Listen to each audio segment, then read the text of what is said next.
അടുക്കളയിൽ ചമ്മന്തി അരച്ചരച്ച് എന്റെ നഖം തേഞ്ഞില്ലാണ്ടായി. നീ നിന്റെ നഖത്തിൽ പെയിന്റ് ഒടിച്ചോണ്ട് ഇവിടെ ഇരുന്നോ? എന്റെ ഒരു തലയിലെഴുത്ത്. എന്റെ നന്ദന്റെയും കല്യാണങ്ങൾ തമ്മിൽ 3 ദിവസത്തെ ഗ്യാപ്പേ ഉള്ളൂ. അവന്റെ കുഞ്ഞിന് 6 മാസമായി. ഇനി 6 മാസം കഴിയുമ്പോ ആ കൊച്ചിന് 1 വയസ്സാവും. അതൊരു വലിയ കാര്യമൊന്നുമല്ല. അമ്മേ എന്നുള്ള വിളി കേൾക്കാൻ നിനക്ക് ആഗ്രഹമില്ലെങ്കിൽ അച്ഛാ എന്നുള്ള വിളി കേൾക്കാൻ എനിക്ക് ആഗ്രഹമുണ്ടടി. അമ്മേ എന്നൊരു വിളി കേൾക്കാൻ എനിക്ക് ഒട്ടും ആഗ്രഹമില്ല. എന്റെ കൊച്ചനെ മമ്മി എന്ന് വിളിച്ചാ മതി. മമ്മിന്നോ മങ്കിന്നോ നിനക്ക് ഇഷ്ടമുള്ള പോലെ വിളിപ്പീര്. പക്ഷെ ആര് വിളിക്കൂടി? എന്തോ ഇത്ര ധൃതി? മാരീഡ് ലൈഫ് ശരിക്കും എൻജോയ് ചെയ്തിട്ട് മതി ഒരു കുട്ടിയൊക്കെ. അയ്യോ ഈ മൊട്ടത്തലയും കൊണ്ട് എൻജോയ് ചെയ്തേച്ചാലും മതി. ഞാൻ മുടി മുറിച്ചതിനെ ചൊല്ലി മേലാൽ എന്നെ കുറ്റപ്പെടുത്തരുതെന്ന് ഉണ്ണിയേട്ടനോട് പല അയ്യോ ഞാൻ നിർത്തി. നിന്റെ നഷ്ടപ്പെട്ട മുടിയെ പറ്റി ചിന്തിച്ച് ടെൻഷൻ അടിച്ച് എന്റെ മുടി കൊഴിയാൻ തുടങ്ങി. അല്ലേ ഞാൻ ഒരു കാര്യം ചോദിക്കാൻ മറന്നു. പിന്നെ കൂടെ പറപ്പാണല്ലോ. നീ ഇന്ന് ജോലിക്ക് പോകുന്നില്ലേ? നഖത്തിന് വൈറ്റ് വാഷ് ചെയ്തോണ്ട് വിട്ടിരുന്നാ മതിയോ? അയ്യോ അത് ഞാൻ പറഞ്ഞില്ലേ. ഇന്നലെ ഞാൻ റിലീവ് ചെയ്തു. റിലീവ് ചെയ്തോ? എംപ്ലോയ്മെന്റ് എക്സ്ചേഞ്ച് വഴി ലീവ് വേക്കൻസി ആയിരുന്നല്ലോ എനിക്ക് പോസ്റ്റിംഗ്. ലീവ് വേക്കൻസിയോ? ലീവ് എടുത്താൽ ഇന്നലെ വന്ന് ജോയിൻ ചെയ്യും. വേറെ ആള് വന്ന് ജോയിൻ ചെയ്തെന്നോ? നീ എന്തുവാടി പറയുന്നേ? ഇതെന്താ പുതിയൊരു കാര്യം കേൾക്കുന്ന മാതിരി? ആലോചനയും കൊണ്ട് വന്ന ബ്രോക്കർ പറഞ്ഞില്ലേ താൽക്കാലിക നിയമനമാണെന്ന്? ഇല്ല. പറഞ്ഞു കാണും ഉണ്ണിയേട്ടൻ മറന്നതാ. മറന്നല്ല. എന്റെ ദൈവമേ മുടിയും പോയി ജോലിയും പോയി. പിന്നെ കുട്ടിയുടെ കാര്യം പറഞ്ഞല്ലോ. എനിക്ക് പ്രസവിക്കാനേ മനസ്സില്ല. അയ്യോ ഇപ്പൊ കുട്ടിയും പോയി. പ്രസവിക്കാത്ത മൊട്ടച്ചി നിന്നെ ഡൈവേഴ്സ് ചെയ്തിരിക്കുന്നു. ഡൈവേഴ്സ് ചെയ്യാൻ ഞാനും കൂടെ ചിന്തിക്കണം. എനിക്കാണെങ്കിൽ അങ്ങനെ ഒരു ഉദ്ദേശമേ ഇല്ല. അയ്യോ ഇപ്പൊ എന്റെ ജീവിതവും പോയി. എന്തെങ്കിലും മിണ്ടി പോയിട്ടുണ്ടെങ്കിൽ കുണ്ട എടുത്ത് വാക്കാത്ത് വെച്ചോളൂ. എന്റെ ഫ്ലൂട്ടും പോയി.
ഇന്നെന്താ ഊണും ഉറക്കൊന്നും ഇല്ലേ? ഞാൻ കുറച്ച് ലേറ്റ് ആവും. ചോറ് ഉടമ്പ് വെച്ചിട്ട് നീ കിടന്നു. ഇതെന്തായി കുത്തിക്കുറിക്കുന്നത്? തിങ്കളാഴ്ച ഗായത്രി മീനോൻ കൊലക്കേസിന്റെ വിസ്താരം തുടങ്ങാം. അതിന്റെ നോട്ട്സ് പ്രിപ്പയർ ചെയ്യാം. അപ്പൊ എനിക്കും വരാലോ വിസ്താരം കേൾക്കാൻ? ഓ കൊണ്ടുപോവാമേ. ഇപ്പൊ എന്നെ പൊന്നു പോയി കിടന്നു ഉറങ്ങിയാട്ട്.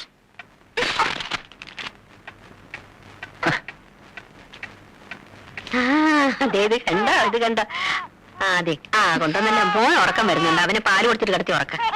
കൊച്ചുവക്കിൽ ഏത് നേരം ഉറക്കേ ഉള്ളൂ. കുംഭകർണൻ ഉറങ്ങേണ്ട പ്രായമല്ലേ ഇത്?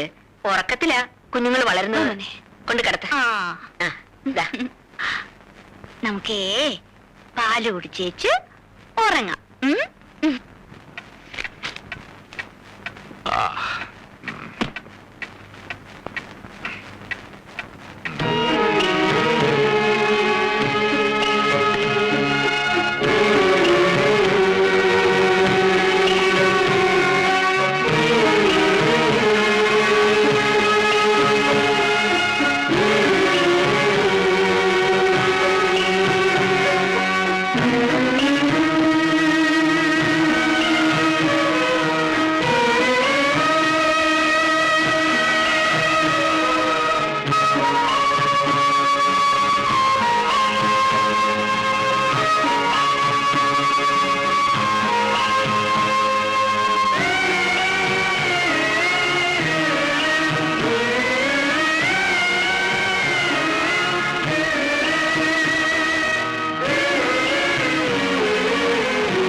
Mr. Nandakumar, advocate.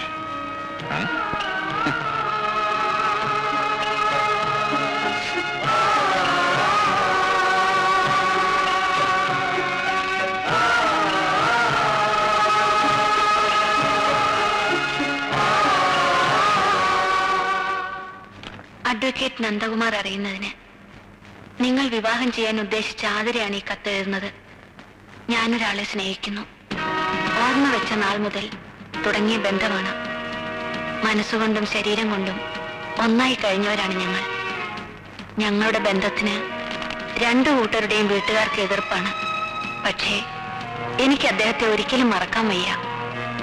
സമൂഹത്തിൽ നിലയും വിലയുമുള്ള നിങ്ങളെ വഞ്ചിക്കാനാവാത്തത് കൊണ്ടാണ് ഞാൻ എല്ലാം തുറന്നെഴുതുന്നത്.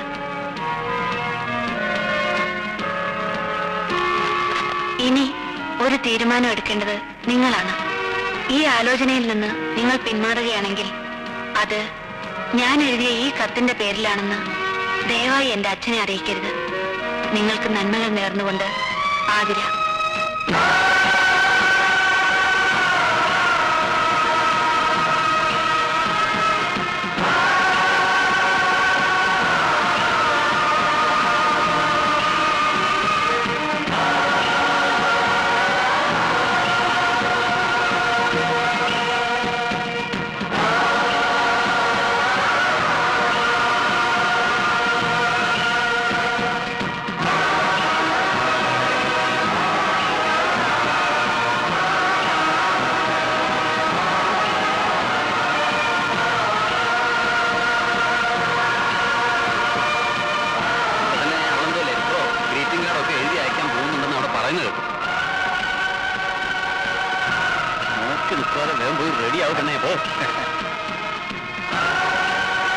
എന്റെ മനസ്സിൽ മറ്റൊരുവന്റെ ഓർമ്മകളില്ലെന്ന് നന്ദേട്ടൻ എങ്ങനെ അറിയാം?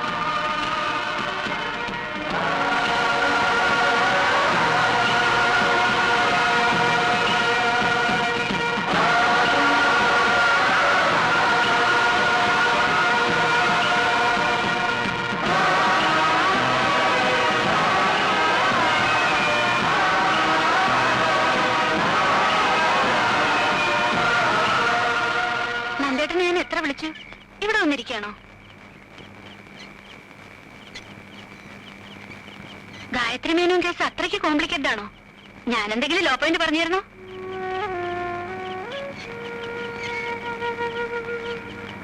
എന്ത് പറ്റി നന്ദേട്ടാ? ഒന്നുമില്ല. വല്ലാത്ത ടെൻഷൻ ഉള്ളതുപോലെ. ആലോചിച്ച മതി, വന്ന് കിടക്ക്. നീ കിടന്നോ, എനിക്ക് ഉറക്കം വരുന്നില്ല. എന്ന് ആലോചിച്ചോളൂ, ഞാനൊരു ശല്യമാവുന്നില്ല.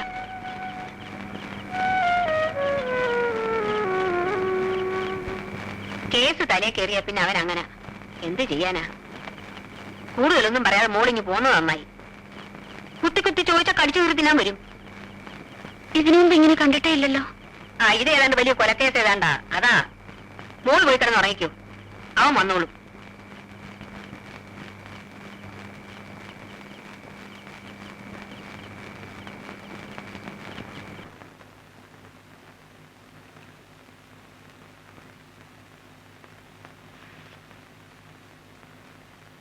നന്ദേട്ടാ,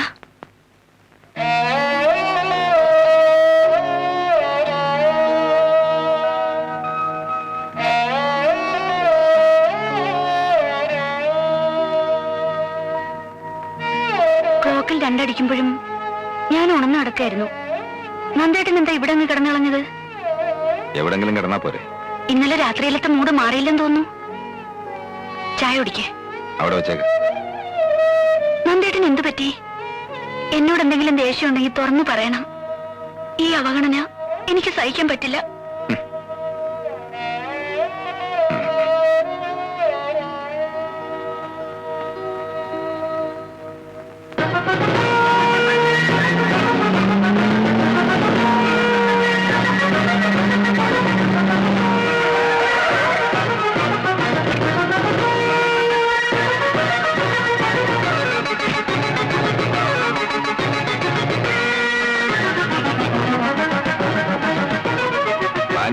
ഇല്ലല്ലോ, എറണാകുളത്ത് പോയിരിക്കുക. എപ്പോ വരും? നാളെ വരും.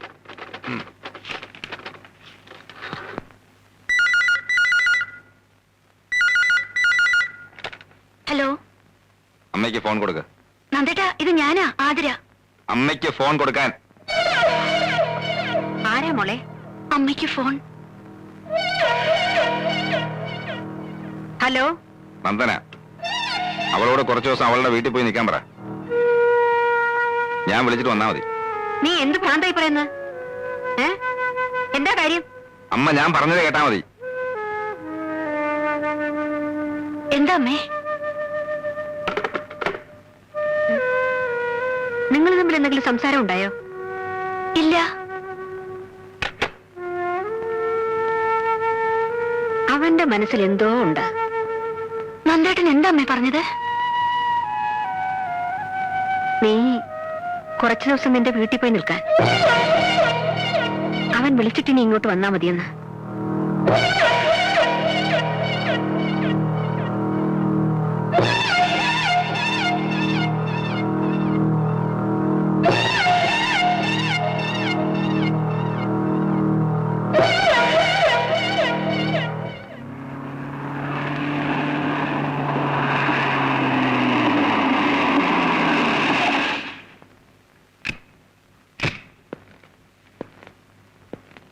നിനക്കെന്ത് പറ്റി? അവള് പോയില്ലേ? ഇല്ല. കാര്യമറിയാതെ അവളെ പറഞ്ഞു വിടുന്നത് ശരിയല്ലെന്ന് എനിക്ക് തോന്നി. ഒരു രാത്രി കൊണ്ട് ഇവിടെ എന്താ ഉണ്ടായേ? അമ്മ അത് അറിയണ്ട. അമ്മയ്ക്കറിയണം. വീട്ടിൽ പറഞ്ഞു വിടാൻ മാത്രം എന്ത് തെറ്റാ അവൾ ചെയ്തത്? അവള് ചീത്ത അമ്മേ.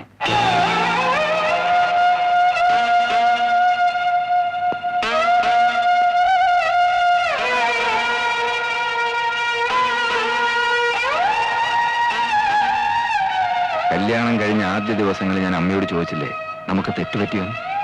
തെറ്റുപറ്റിയെന്ന് ഇപ്പൊ ബോധ്യമായി. അവളും ഭാനും കൂടെ എന്നെ പറ്റിക്കായിരുന്നു. നിന്നോട് ഇതൊക്കെ ആര് പറഞ്ഞു? എന്റെ കൈ തെളിവുണ്ട്. അവക്ക് പോലും നിഷേധിക്കാൻ ഒക്കാത്ത തെളിവ്. അവളിപ്പം നിന്റെ ഭാര്യ മാത്രമല്ല, നിന്റെ കുഞ്ഞിന്റെ അമ്മ കൂടെയാണ്. ശരിക്കും ആലോചിച്ചിട്ട് വേണം പറയാൻ. ഞാൻ ഒത്തിരി ആലോചിച്ചിട്ടെടുത്ത തീരുമാനമാണ്. ഇനി അവൾ ഇവിടെ നിന്നാ എനിക്ക് ഭ്രാന്ത് പിടിക്കും.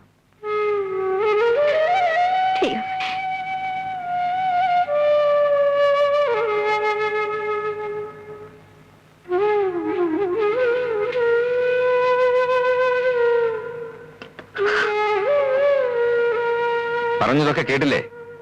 ഇനി കൈക്ക് പിടിച്ച് പുറത്തു കൊണ്ട് നാക്കിയെ പോകുമെങ്കിൽ അങ്ങനെയും ചെയ്യാം.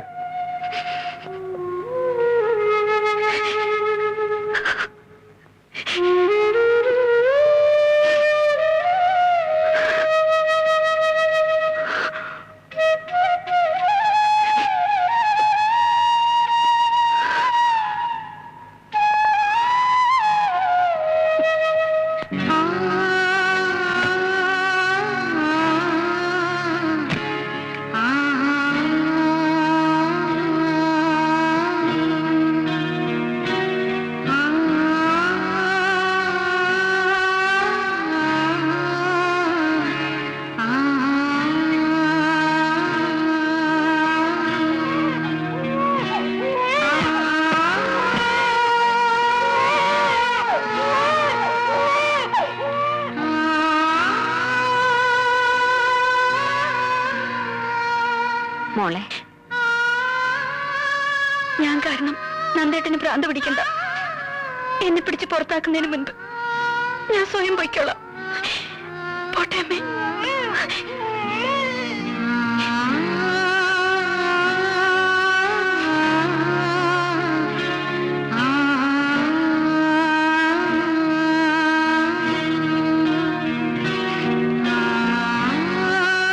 അവളോട് പോകരുതെന്ന് പറഞ്ഞു.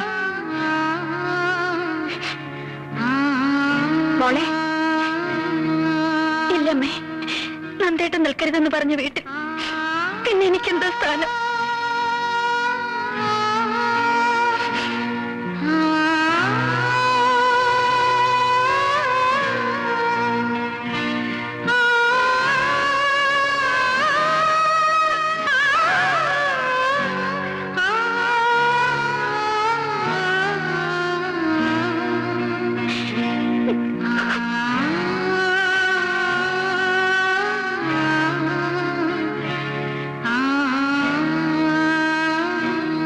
താനെന്തിനാ ഇപ്പൊ ഇങ്ങോട്ട് വന്നേ? നാളെ കേസല്ലേ? സാറ് വരാൻ പറഞ്ഞവര് ആഫീസിൽ വന്ന് ഇരിക്കാൻ തുടങ്ങിയിട്ട് കുറെ നേരമായി. അവരോട് പൊക്കോളാൻ പറ. ഞാൻ കേസിന് ഹാജരാകുന്നില്ല. എന്താ സാർ? മണ്ണാൻ കേട്ടാ, മനസ്സിലായോ? നാളെ അവധിക്ക് അപേക്ഷ കൊടുക്കാൻ പറ. ഓ.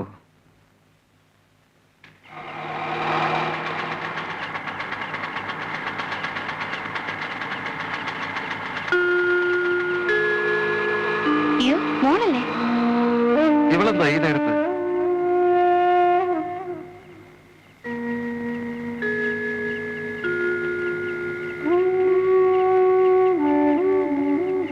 നീ എന്താ മോളെ ഈ നേരത്തെ? നന്ദൻ വന്നില്ലേ?